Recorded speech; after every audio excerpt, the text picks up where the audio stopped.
s'agit des offres mises sur le marché depuis le 22 juillet par un de nos opérateurs, à savoir la Sonatel. Toutefois, mesdames et messieurs, avant de rentrer dans le vif du sujet, pour une meilleure compréhension de la démarche de la RTP, nous avons estimé nécessaire de vous faire l'économie de nos missions sur la régulation tarifaire en particulier. Je vous rendrai compte par la suite des développements de l'affaire relative à ces offres évoquées.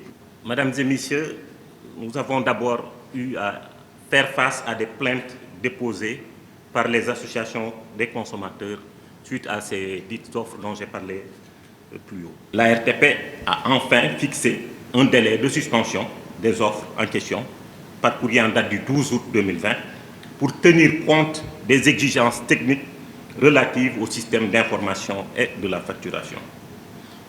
En effet, à la faveur d'une régulation tributaire de son contexte, nous avons estimé que l'arbitrage attendu du régulateur ne saurait se faire sans la prise en compte des intérêts des consommateurs et du contexte actuel lié à la pandémie causée par le coronavirus. Résumé comme suit.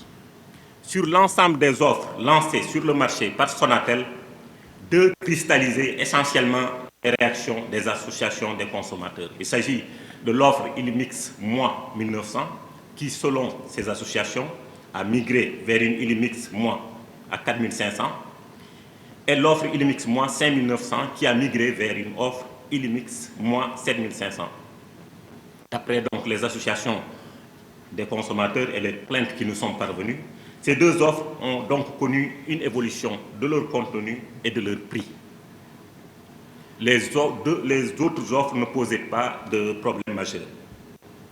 La Sonatel, quant à elle, a soutenu que l'usage de certains services dégrade fortement la qualité des services QoS. Tenant compte de l'injonction relative à la suspension à titre temporaire des offres décriées, la Sonatel a proposé l'introduction sur le marché de nouvelles offres alternatives, dont une à dominante voix à 2200 et une autre à dominante data à 5500.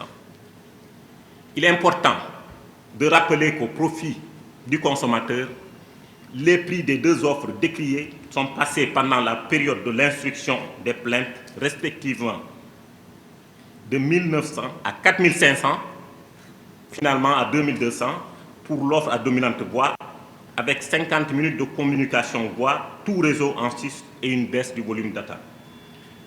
Ensuite, pour l'offre de 5900, elle est passée donc de 5900 à 7500 pour ensuite descendre à 5500 pour l'offre à dominante data avec 3 gigaoctets de données en sus et une baisse du volume de communication voix. L'ensemble de ces mesures devrait permettre aux consommateurs de disposer d'une large palette d'offres lui permettant d'exercer le libre choix en fonction de ses usages et de son budget. À l'opérateur de réajuster ses offres en tenant compte des préoccupations du grand public tout en conservant la liberté de suivre la dynamique concurrentielle du marché et en veillant à la qualité des services fournis sur laquelle nous serons intransigeants. Enfin, au secteur des télécommunications, de préserver la valeur du marché, principal atout pour poursuivre les investissements nécessaires au développement technologique et à la promotion de l'innovation dans les services numériques de qualité et adaptés aux besoins de toutes les couches de la population sénégalaise.